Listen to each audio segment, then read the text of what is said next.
হাসিনার জন্যই হচ্ছে কিন্তু ক্যাচালটা। হাসিনা যে ওর দেশেও চলে যাক।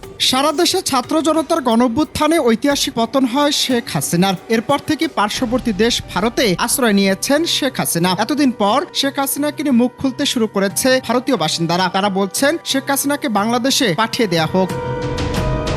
আবার শেখ হাসিনাকে নিয়ে সেখানকার অনেকেই বলছেন ভিন্ন কথা। আজকের প্রতিবেদনে থাকবে শেখ হাসিনাকে নিয়ে ভারতীয়দের মতামত। কে কি ভাবছেন হাসিনাকে নিয়ে সেটাই থাকছে।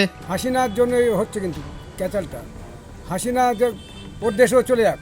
এবং জীবনহানি করার জন্যে ভারতবাসী সেটা তাকে আস্তনায় দিক আর রেখেই দিক, যাই করুক, এটা তো আমি মনে করব ভারতবর্ষ খারাপ করেনি।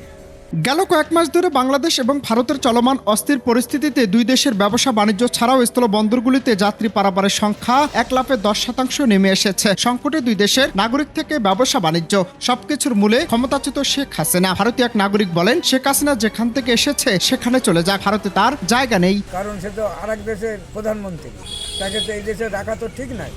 তাকে অন্য জায়গায় রাখা উচিত, কিন্তু ভারতে রাখা উচিত নয়। আমরা চাই যে সে যেখানকারতে সেখানেই যাক।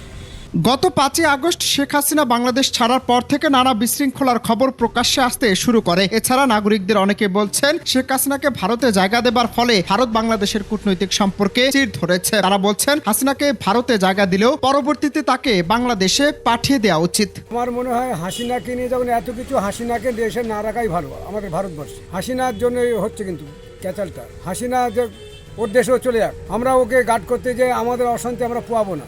আবার অন্যদিকে আরেক ভারতীয় নাগরিক বলছেন ভারত মানবিকতার দিক থেকে তাকিয়ে বাংলাদেশের সাবেক প্রধানমন্ত্রী শেখ হাসিনাকে জায়গা দিয়েছে। তবে অনেকের অভিমত বাংলাদেশের স্বাধীনতা সহযোগিতায় 1971 সালে ভারতের অবদান আজও ভারতবাসীর কাছে স্মৃতি। তবে সংশ্লিষ্ট মহলের মতে দুই দেশের সার্বিক পরিস্থিতি আলাপ আলোচনার মধ্যে দ্রুত স্বাভাবিক হলে সকলেই উপকৃত হবেন বলে আশাবাদী ভারতীয় সীমান্ত এবং নাগরিকেরা।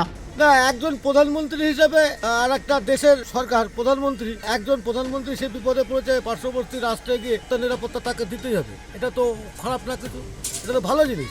সে দেশে ঢুকতে পারছে না, তাকে তো নিরাপত্তা আমার দেশ দেবে না, ভারতবর্ষ দেবে না, অন্য রাষ্ট্র দেবে, তাতে তো অসুবিধা নেই। এতে কোনো দ্বিমত নেই, তিনি থাকতেই পারে, অসুবিধা নেই তার। তবে একটা মানুষ বিপদে পড়েছে, তাকে সেখান থেকে উৎখাত এবং মারার এবং জীবনহানি করার জন্যে ভারতবাসী সেটা তাকে আস্তনায় দিক আর রেখেই দিক, যাই করুক, এটা তো আমি মনে করব ভারতবর্ষ খারাপ করেনি।